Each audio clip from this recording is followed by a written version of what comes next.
Outro ponto essencial em relação à reposição de líquidos é o seguinte, é o troca. Troca o soro, porque acabou o soro, troca o soro.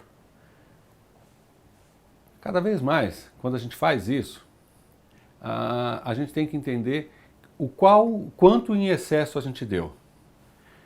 Numa das apresentações eu coloquei 10% de excesso em relação a 10% de ganho de peso em excesso em relação a ganho de líquidos, aumentam a mortalidade do paciente. Não estou dizendo morbidade, não, estou dizendo mortalidade. E claro que vai aumentar a morbidade. Tempo de ventilação mecânica, alterações renais, infecção, maior edema, perfusão intestinal reduzida, presença de íleo e várias outras complicações relacionadas a isso. Consequentemente, o excesso de líquido hoje, ele está na ordem do dia, eu diria, como um grande vilão em relação à reposição volêmica, em relação ao cuidado intraoperatório desses pacientes. Quase todos os programas horizontais de cuidado, ERAS, ACERTO, PSH e assim por diante, pedem para que a gente tenha uma enorme atenção com relação a isso e vários guidelines publicados pelo mundo afora também vão nessa mesma linha. E o que eles pedem? Não é que você use uma fórmula, você individualize o cuidado. Principalmente individualizar o cuidado em quem? Pacientes de risco em cirurgias de médio e grande porte.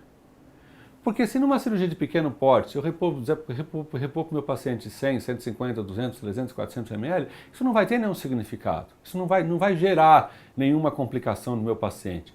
Agora, pacientes de alto risco, submetidos a procedimento cirúrgico de pequeno e médio porte, em que você dá 300, 400, 500 ml de líquido a mais para esse doente, é efetivamente o que ele precisa para desencadear uma complicação cardíaca no pós-operatório, até no intraoperatório.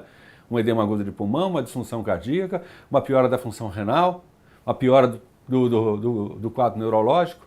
Então, cada vez mais a gente tem que entender que nesse cenário, individualizar a terapia é efetivamente de muito melhor bom resultado para o paciente. Quando eu analiso o desfecho, isso é fundamental. E como é que eu vou individualizar a terapia? Eu vou criar minhas metas.